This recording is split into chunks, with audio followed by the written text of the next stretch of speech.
Hi, and welcome to this video where I will be teaching you how to play Fjordar, a game set under the turbulent times of the Norwegian Civil War, which lasted from 1130 to 1240. In these times, there were 22 pretenders to the throne and countless battles. In Fjordar, you and up to 3 other players will be representing one of the groups around one of these pretenders. You will win the game by having the most victory points. And you will get victory points by burning and building churches, by lighting beacons, by rescuing your heirs from castles, and of course beating your opponents in battle. When one of the players have reached or exceeded 50 points, the game ends, and every player will get an equal amount of turns. Then you will do endgame scoring and declare a winner. When setting up the map, just go to the appendix, find map setup first time playing, and follow the instructions here. This will ensure a good experience for first time players. This is also the map we have set up to explain the rules in this rules video.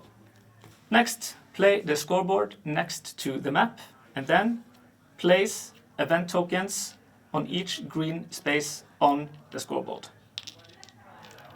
Take and shuffle the event cards and place them next to the scoreboard. This will be the event deck. Now take the leader cards and sort them in their generations. They are marked here with Roman numerals, so these are the 2 cards. Shuffle them independently and then make a deck of them by placing the 6th generation cards at the bottom and the 2 generation cards at the top, creating the leader deck. Put the first generation leaders to the side for now.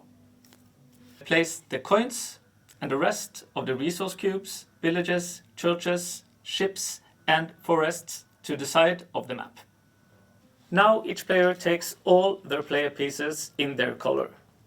So 12 air tokens, 6 church builder tokens discs, 25 cubes, 6 laydown units, 1 hill unit, and 1 scoring marker. The scoring marker you place on the scoring board at the start space. Then each player gets the 4 basic movement cards: Jul, Sommer, Høster og Påske. Each player also gets 4 battle cards representing the 4 alliances in the game. The castle closest to your seat is your starting castle. Take one of your cubes and place it in the castle to mark your ownership. Also, take your hill unit and place it inside the castle. Then, take a ship from the general supply and place it next to the castle on the water hex. Also, place 1 laydown and 1 ownership cube in the boat. Now take 1 action board and place it in front of you. Also, take 1 alliance board and place it directly below it. Then take 8 alliance tiles, level 2 and 3, 2 of each color, and place it beside your action board. Then every player takes 2 coins in their supply. Then put your heirs in every castle that is not a starting castle. The player who last gave chase to their enemies across a frozen lake will become the first player. If this does not apply to anyone around the table, just determine the first player randomly. Then take the set aside generation 1 leader cards and give them to the last player, and then counterclockwise draft the cards. You are now ready to play Fjordar. In Fjordar you have 4 alliances: the Baglar, the Birkebein, the Landsman and the Øyskjegg. And you will get influence in these 4 alliances. So to get influence in the Baglar, you have to own churches. To get influence in the Birkebein, you have to own castles. To get influence in the Landsman, you have to own villages. And to get influence in the Øyskjegg, you have to own boats. So you just count up here, the Baglar. You count up every church that you control on the board, plus you also count every symbol from leader cards that you have played in either the movement row or have in the saga row. If your influence is 4 or more, you will upgrade your influence in this alliance. And then you will put the level 2 token up onto the correct space. If you have 7 or more influence in an alliance, you will upgrade to level 3. And these upgrades will happen immediately when you get enough influence. If you later in the game go down again to have less influence, you don't have to remove the upgraded token. Now that we are done with setup, it's time to learn how to play the game. On your turn, you will go through 6 phases. Phase 1 is to decide to pay for every movement card you have already played or to pick them up. In phase 2, you have to play exactly 1 movement card down to your play area. In phase 3, you do the movement with the units that you with the movement points that you generated from the cards you played. In phase 4, you will do battle if you triggered 1 or more battle in the movement phase. In phase 5, you will do location actions with your units. And in phase 6, you will get points if you have lit 1 or more beacons. And then your turn is over and it goes to the next player. Now we will go into each phase in more detail. Phase 1 is skipped on your first turn, but in later turns you will have a choice to make. Because then you will have played some cards that lie here in your movement row. So for each card in the movement row, you now either have to pay 1 coin for each card, or you have to retrieve your hand. When you retrieve your hand because you don't want to or can afford to pay, every movement card goes back into your hand, and every leader card that's in the movement row now goes over to the saga row. In phase 2, you have to play exactly 1 movement or leader card into your movement row. If the movement row is empty, and this is the first card played, it cannot be a leader card, and you have to play 1 of the 4 basic movement cards. When you play a card down like this, and there already is some cards in the row, you put them so the left margin is showing for the cards already there. After you have played a card, you count up all your movement points. And first of all, the movement points is from the card you played and from previous cards that already is in the movement row. So here we will have 2 movement points. Then you will look over to your saga row and see if any leaders have movement points on them. Here we have 1 movement point from Sverre Sigurdsson, so we have now 3 movement points. If you choose to play a leader as a movement card, you put it down in the movement row, and then you look at which alliance the leader belongs to, and then you look at your alliance board, and then you see how much movement this leader will generate. So now Inge Krokrygg will generate 2 movement points, plus the 2 movement points already in the movement row, plus the 1 in the saga row, for a total of 6 movement points. In phase 3, you will use the movement points that you generated in phase 2. So let's go to the board. When moving your units, you can use movement points to move between areas. And an area is a space on the board made up of 1 or more adjacent hexes of the same color and on the same level. So this will be 1 area, this is 1 area, and also this single hex is 1 area. Also, each castle and each ship counts as 1 single hexed area. When you are moving a unit, it's different costs to move into different areas. So if you want to move from 1 area to another on the same level, it costs 1 movement point. So move this unit from the boat and over here, they are on the same level, so it's 1 movement point. And then you, of course, put a owner marker on the area. If you want to go up exactly 1 level, it's of course an uphill battle. It will cost more movement points. So this costs 2 movement points to get your laydown up here. And then you put a cube down. Going downhill is of course easier again. So going downhill only costs 1 movement point. And then you put a cube in this area. And then again, you can, if you have more movement points, you can continue, pay 2 movement points and go up to this area and put a cube. If there is more than 1 level in difference between where your unit is and where you want to go, this is called a cliff, and you cannot go up here. You cannot go down either if you are standing here and want to go down here. You have to go just 1 level down and up when you want to move. A continuous row of your control cubes is called a supply line, and it only costs 1 movement point to move anywhere inside your supply line. If you want to move outside the supply line again, you have to pay the normal movement costs, which here is 2 movement because you are going up 1 level.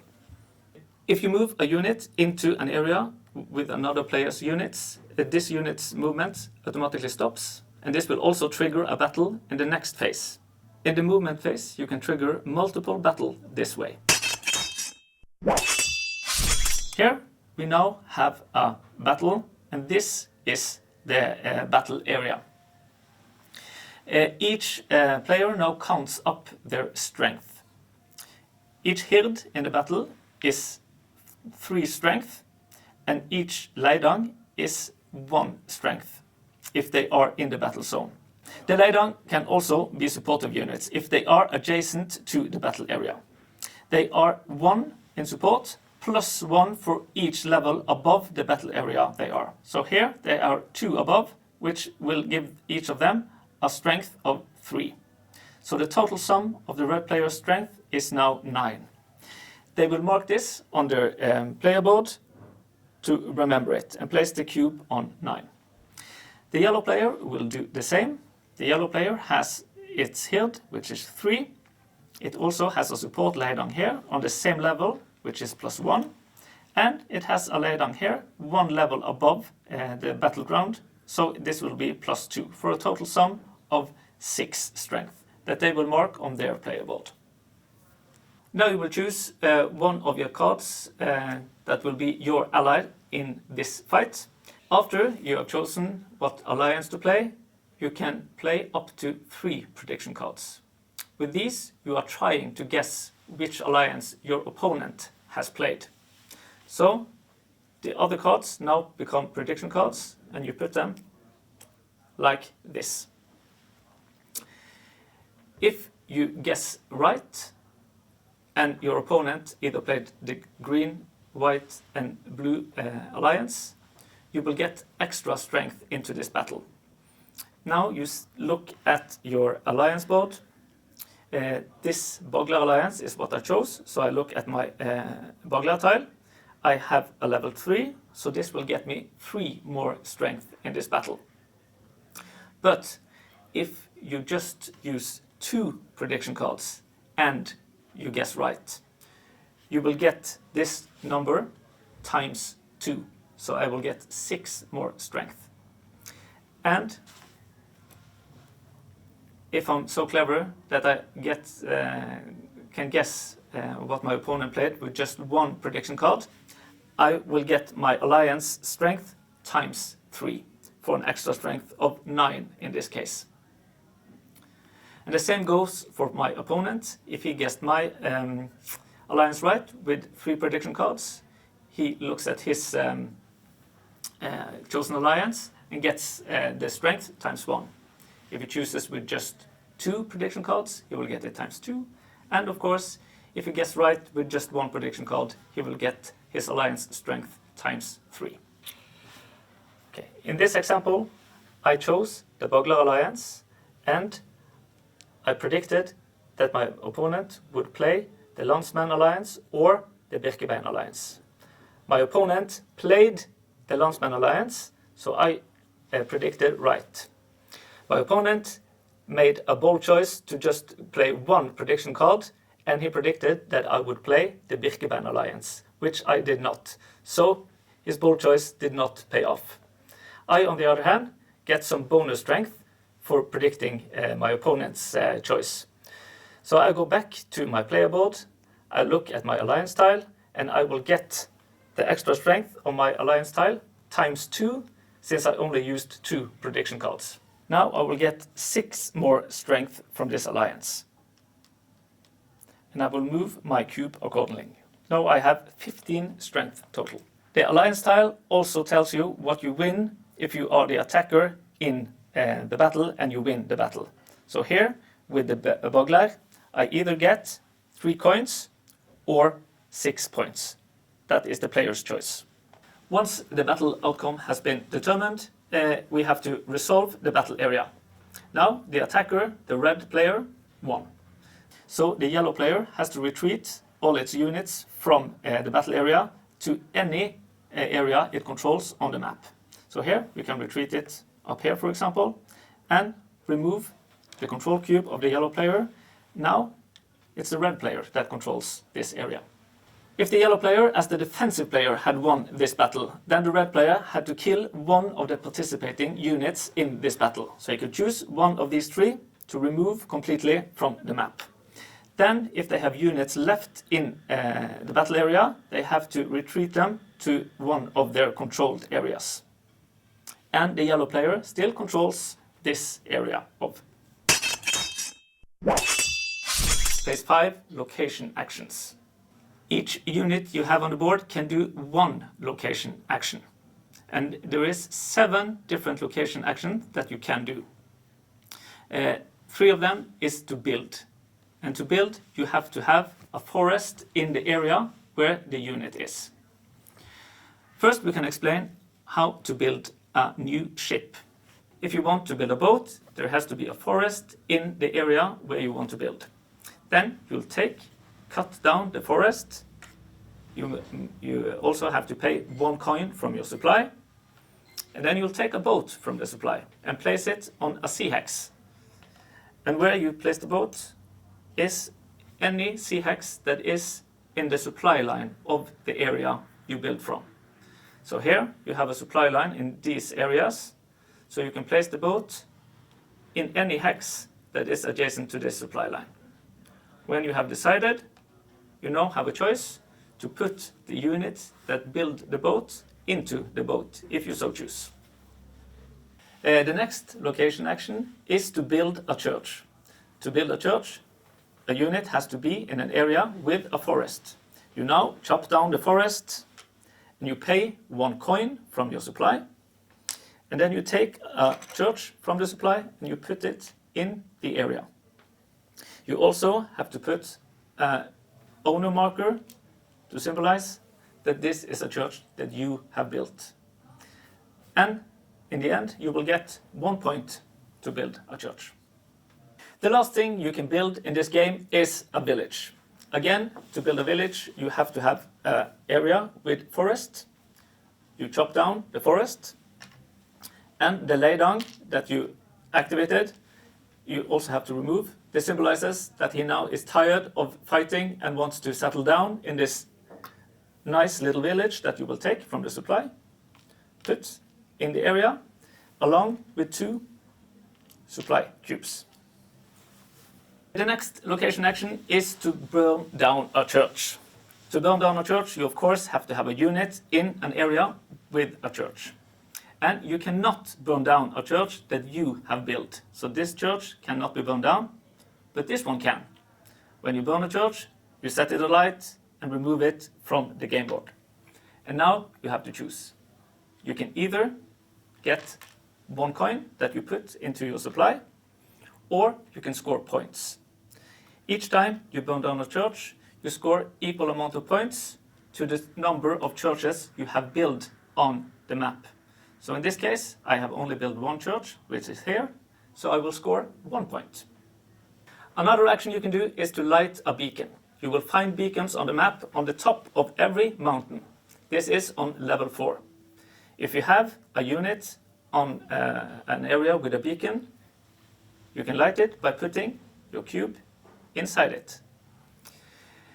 This will get you another laydown that you now can put on the map anywhere inside the supply line that is connected to the area with the beacon. So, for example, here. If you can't or don't want to put a new laydown onto the map, you don't have to. Another location action is the village action. For each unit that you have in the same area as a village, you can muster or tax them. If you do a tax action, you remove one resource cube from the village and take one coin from the supply and put it into your supply. If you choose to muster, you will take one resource cube from the village and take one new laydown and put into the map. If the village doesn't have any resource cube, you can't do either of these actions.